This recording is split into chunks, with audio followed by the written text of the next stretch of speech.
hello, everybody, and welcome to the Code with your host Sandra Graves. And don't forget that whenever possible and God allow, we are here every Thursday at 7 p.m. Central Standard Time. And the goal is to bring you coaches and speakers and experts in different areas that will help you grow. That's what we're all here for, is to be able to grow not only from our mistakes, but grow from other people. And not always their mistakes, but also their successes. And today we have an expert, and he is from Venezuela. Woohoo! ¿Verdad? And yes, of course, if you know that he's from Venezuela, he does speak Spanish too. But today we are going to be making an effort to just communicate to you in English.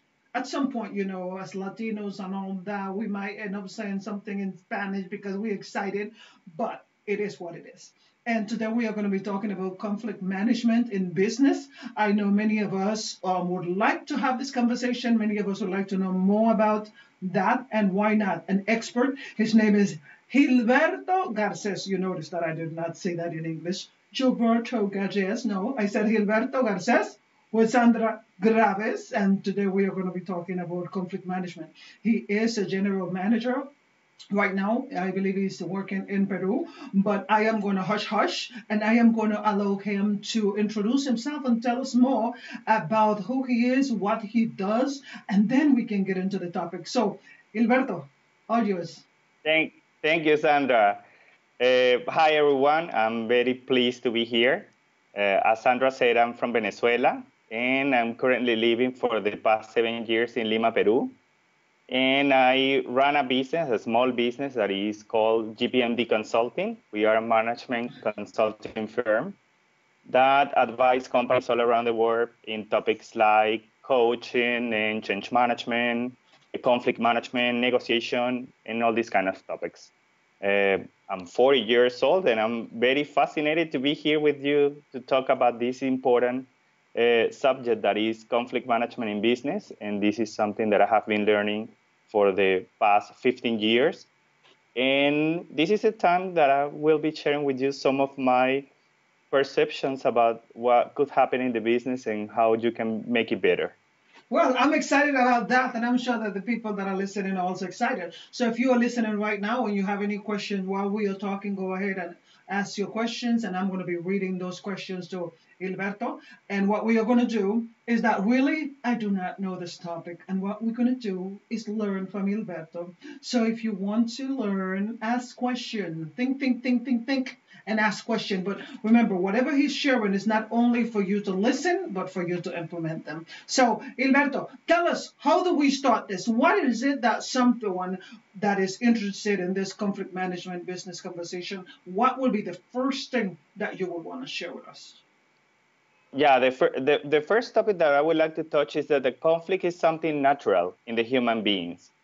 Since we have different belief and different point of views to see every aspect of our day, of our principles, of our perceptions. And based on that, we don't have a unique truth, because it's like trying to get everybody in the same road, and everybody agrees to be on that road, no matter what the what the background and what is your feeling or your expression or your perception or your conviction about that topic. Mm-hmm. So this is the first thing that we need to know. Actually, in business, there is a lot of conflicts that arise in the workplace, and this is inevitable. And many smaller organizations and family enterprises are not prepared to handle it.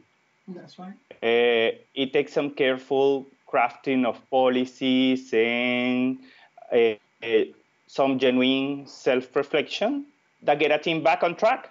Mm-hmm. And we will be talking about some tips that get some people started about how to manage the conflicts when it arises on business day to day. And that Oh, I didn't hear that last part.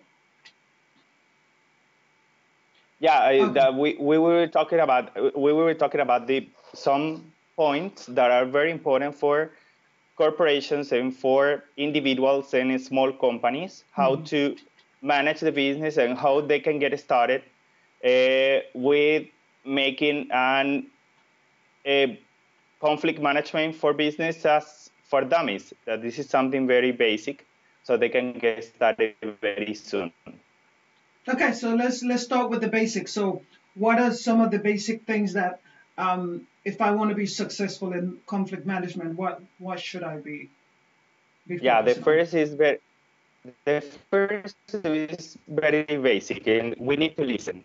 Most of the people here, we are not good listeners. We don't hear what the people wants to say. When you have two or more parties with different point of view, we tend to agree with the concept that are closer to me.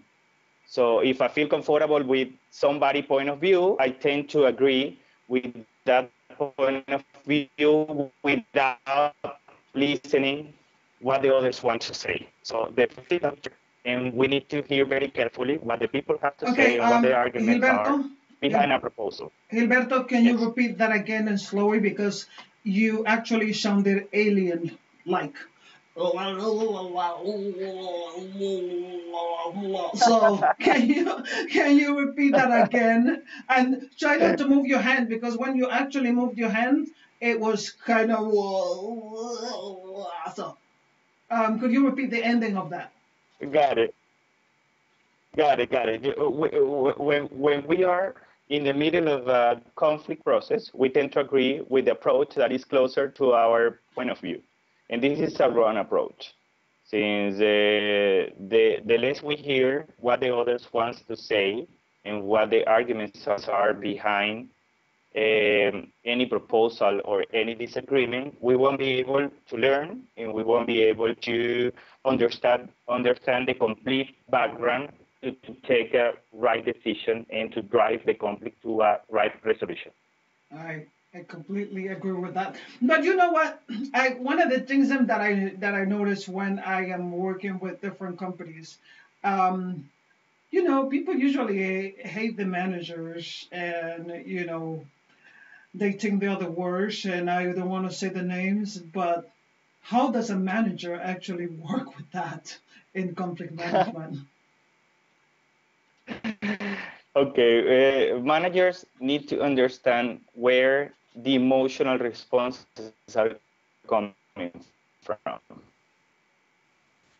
Uh, when the employees have to manager's point of view or to a workplace dispute, their whole internal defense mechanism may resort into a fight or flight reaction. Hmm. So we don't know what their approach would be. And their ability to think and reason will typically take a second place. So I understand that any response or any emotion is behind a process that actually can be something older or something that is not really related to the conversation. And yeah, the best strategy is to communicate with those involved people after the anger and the upset has dissipated. Okay, during the heat of the process, people argument behind a response because arguing with someone that who is emotionally triggered usually leads to nowhere. So we need to understand that. Good. If I actually really heard anything because it was really choppy, like seriously, like it was it was like, oh well, yes, and managers were, so we have to actually find out a way to be able to just um when you're saying it, just pause and then cut because somehow there is a bad connection when I'm getting the information from you. So it sounded like what you were saying was really interesting and exciting, but I didn't get to understand all of it. So let's continue and let's go into more advice about conflict management. Got it. So the second thing that is important is that you have to look at the mirror yourself. And this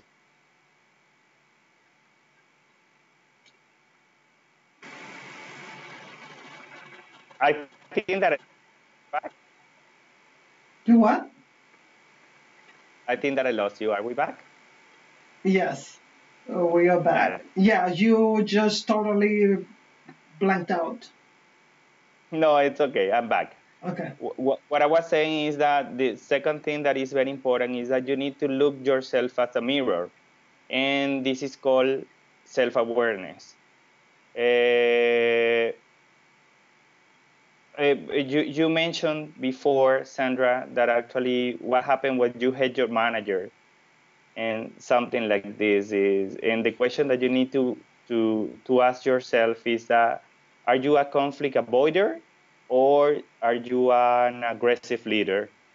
You have to be aware of what you are, of who you are, and how Mm-hmm. you deal with conflict, and what is the significant impact that you are having on the situation. Not everyone may respond well to your style, and there will be times where you might need to adapt and demonstrate better leadership than when you think how you can manage personally, and or how you can manage in a different way. So you need to be self-aware of what is the impact that you have with your words, or how you handle the communication with your team. I love the way that you presented that because I like how you presented it because many managers want to treat everybody the same without considering the people's strength and how different they are. And everybody, like you said, everybody doesn't have the same beliefs or the same background. So you have to be able to receptive to see how is it that you can reach each person individually. And what you say, Sandra, led me to the next point, is that actually you need to consider what are the different point of view for the parties involved in a conflict, Please. because no one wants to be told that they are wrong. and Yeah, and and this is a fact. Actually, when you enter into a discussion, you enter because you believe that you are right. that's right. Mostly Sandra In Graves. fact, yeah. And also me, I have to Oh, recognize I already know that. that. I'm not gonna even mention you because I already know that. Yeah, there is a fact that actually when the dialogue is often halted by when someone is made to be wrong, what you have to consider is that if the leader in your organization are creating conflict Mhm, by now allowing other people to have a voice or to mhm, make contributions. yeah, And in business, this is very important because you need to understand if the members of your team are too rigorous to foster a teamwork, or if they are pushing to be working alone. It's very important to always consider what is the different point of view of each one, so you can have a complete perspective of how the issue is seen from the sky. I love what you shared there because really, if you don't know what they are thinking, how is it that you can do a good job? Everybody have different opinions and different feelings, and they can help you do a better job. So I 100% agree with that. What you just said. Yeah, and this allow me to go to the next point, is that you need to get to the root of the issue, because sometimes a conflict is a manifestation of a deeper issue, Hmm. either at the management level or on the ground.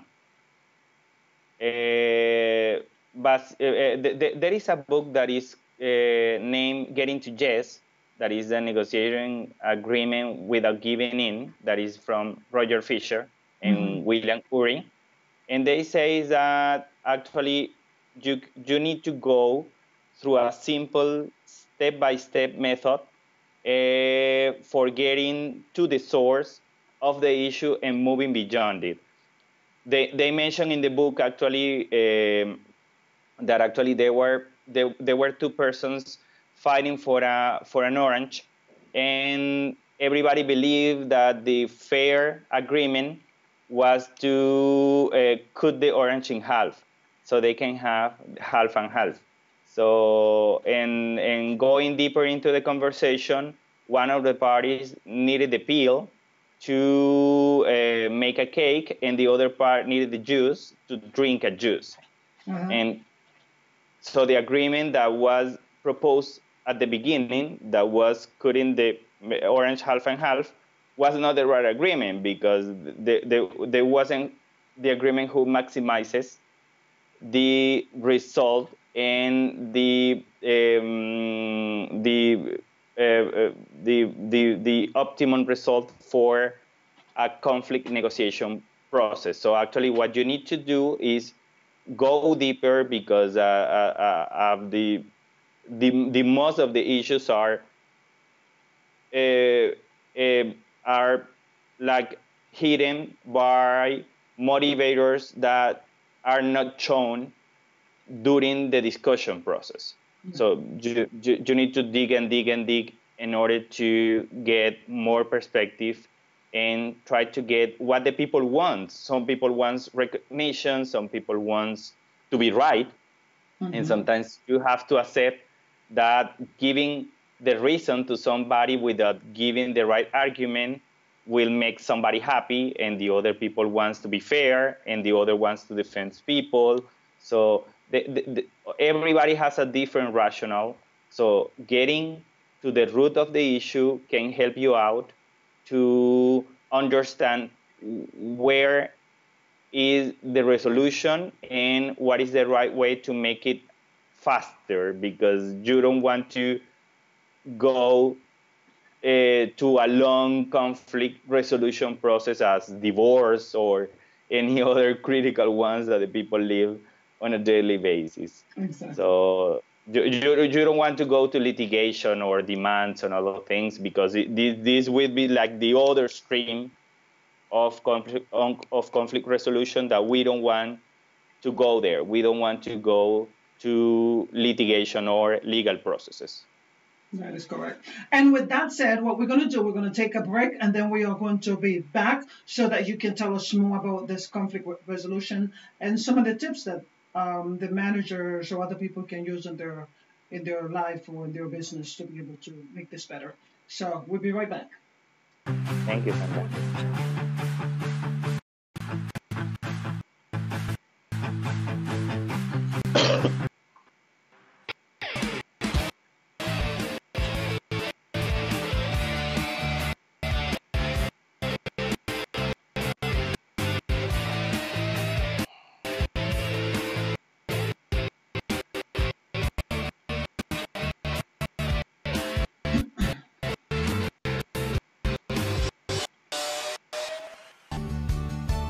And Vivo Live every Thursday at 7 p.m. Central Standard Time. Don't forget, we're bringing you coaches, speakers, classes. Here you grow. Don't forget, we're here every Thursday at 7 p.m. Central Standard Time.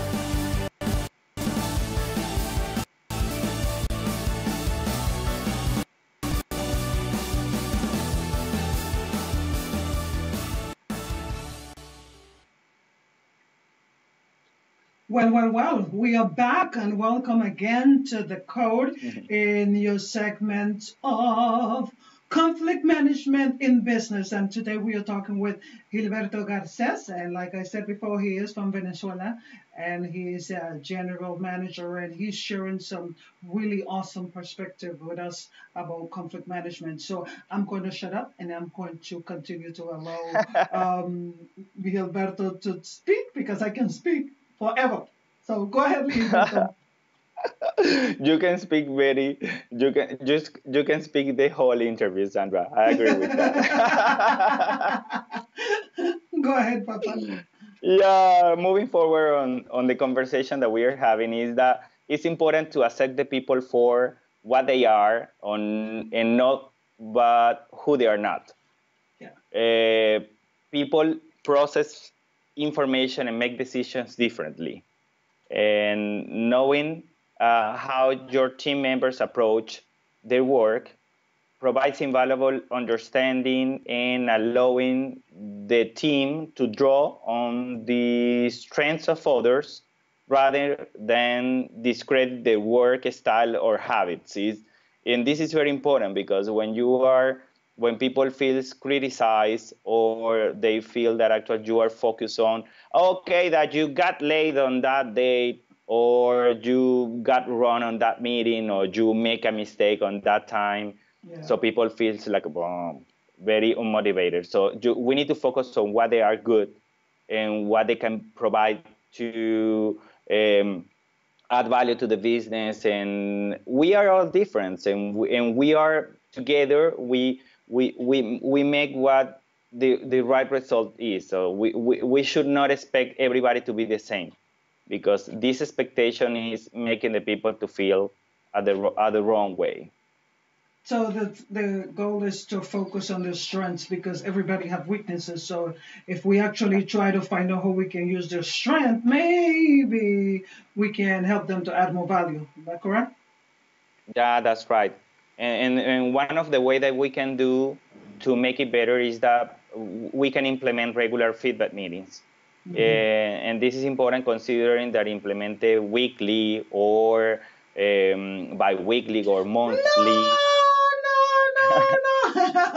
A lot of people are scared of those meetings. Anytime you go, oh, the boss has just set up a weekly meeting. Oh, why do I need to do this? Right? But not in that way. Not in that way. So Okay. you are getting me wrong. Okay. Actually, no.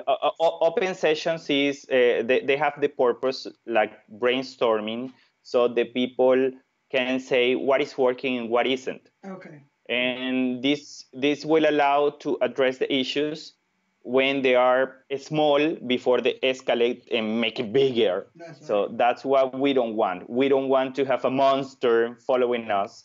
We want to approach the issues when they are smaller and they are more manageable. Love that. We want to manage when they are small and Right. and harmless. Before they get destructive. And my job is to be your devil's advocate. Your job is to just tell us how to do the conflict. So I like the way you responded to that. So tell us more. Some of the tips then that the manager or that person having the conflict can use. What are the tips you have? Okay, for the managers, it's important that they have that they have the team to create a conflict resolution protocol, because it doesn't apply the same for everyone. So all the teams has to be aware and they have to agree on what is the protocol that everybody is on board. Yeah. So people tend to accept what they help to create. Right. Okay, so investing the time to create a conflict resolution protocol will pay a huge dividend in the long run. So this is a very important tip for managers. So don't get straight to the policy. If you have a company policies, try to adapt it for what your people feel more comfortable with. So they will follow what they collaborate to create. Yeah, because they feel personally responsible for making that decision. Yes. I guess. Yeah, that makes sense. And the next step is actually when you have a protocol, please have your team to adopt communication guidelines. It's very important because not all the forms of communication are acceptable in the workplace. Okay, so you need to have your team recognize that unacceptable and counterproductive manners of communication are not appropriate, and they have to create the guidelines that they are willing to abide by, because otherwise everybody will follow their free will into a workplace where they need to follow some rules.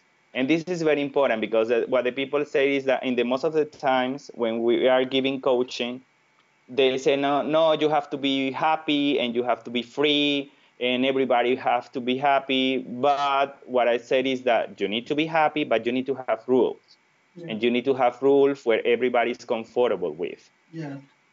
Okay, and we need to include yourself in this exercise because you might be communicating in a way that is not fostering the open dialogue, which is in the long-term run, maybe the source of many of the conflicts within the organization.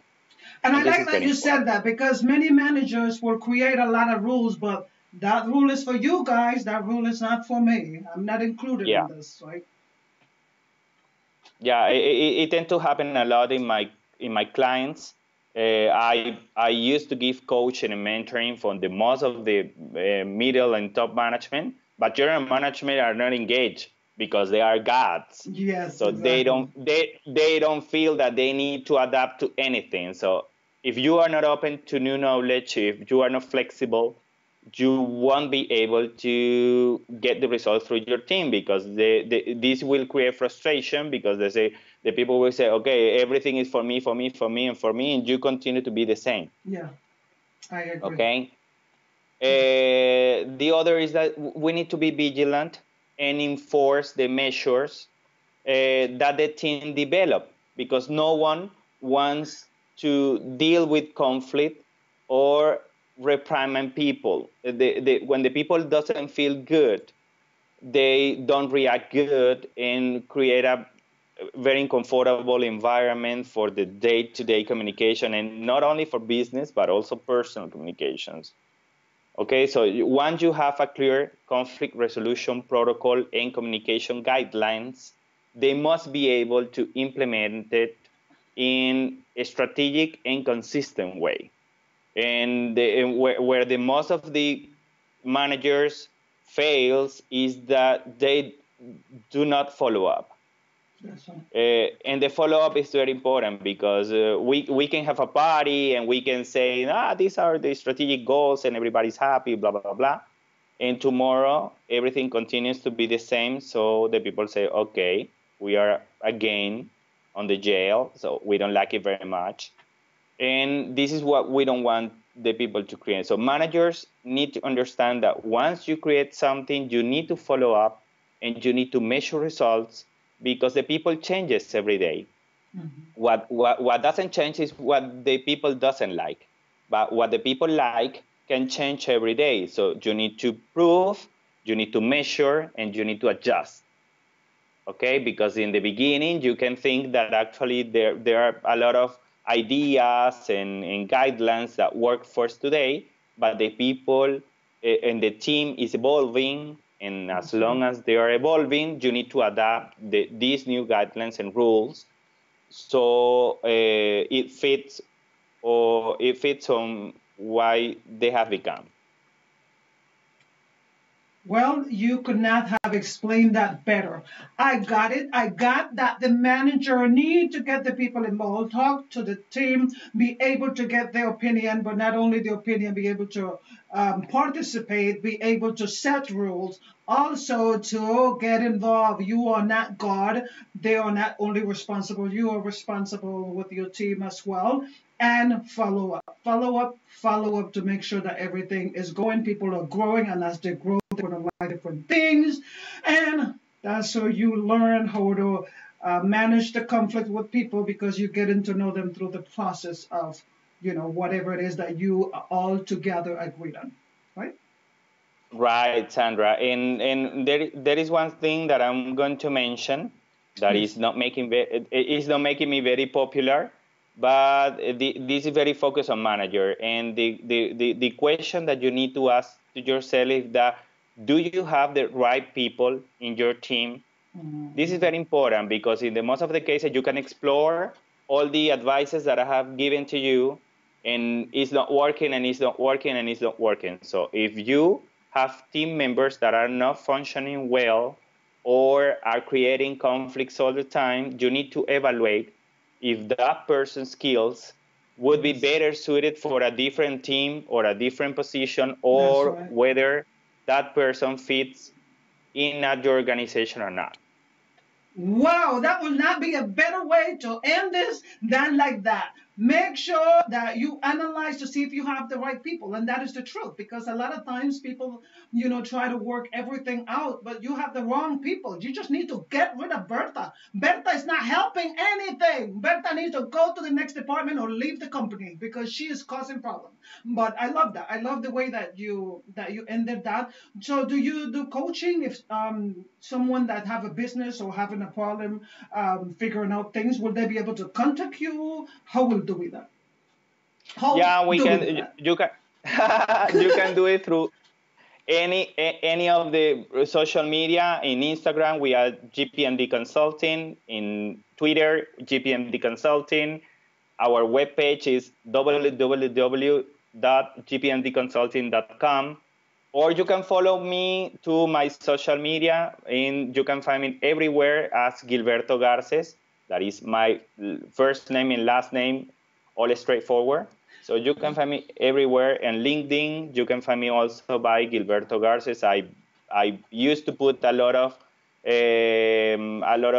articles and a lot of advices, not only for conflict management, but also for negotiation, coaching tips, and I used to do it on a daily basis. So you are all welcome to my social media. Well, we got to the end of the program, but before I end the program, I do have a question from Erika Urcia Harlot, and I'm going to ask the question, and what I want you to do, Gilberto, is for you to be able to make a comment, but maybe you can just say something quickly, and then we can end it there, and then you can continue making a comment on the actual page. And the question is, what would you recommend for a manager when it finds that someone in the work team likes to work alone and is a good professional in an area when companies are betting for working as a team? Okay, Erica is the questioner, right? Yeah, Erika. Erica. So the answer is simple. Actually, you need to identify what are the right skills in every position to see if the people fits on the position. Because you can have a right professional, but if they don't have the soft skills in order to interact with people or share the knowledge or grow in the organization, and this is affecting the results, you need to evaluate if that person is right for that position in that moment. Okay, there are many positions like scientifics and people that can work alone, and they can like Albert Einstein, for instance, that they can work alone and they can be super powerful on their findings. But as long as you work in a team, you need to deeply work on developing the skills for that person to be more open. If you don't find it, regrettably, maybe it could be a good professional. You need to put this resource where this person can fit better. Okay. Well, thank you, Gilberto. That was a great answer. Erika, Uriel Harlet, if you have additional question, remember he did share it with us. He have his LinkedIn at the bottom of the screen. You can actually follow him on LinkedIn and all the pages that he mentioned. And if you don't remember what he said, rewind this video and you will be able to listen to it again and take your time to write it down and follow Gilberto. I think he's a wise man. He knows what he's talking about, and he knows how to present the information. And other than that, he has the personality to be able to manage team, and I can tell. So thank you, Gilberto, for your amazing presentation. Thank you all for being with us, and see you whenever God allows. Bye-bye now. Thank you, Sandra. Bye-bye.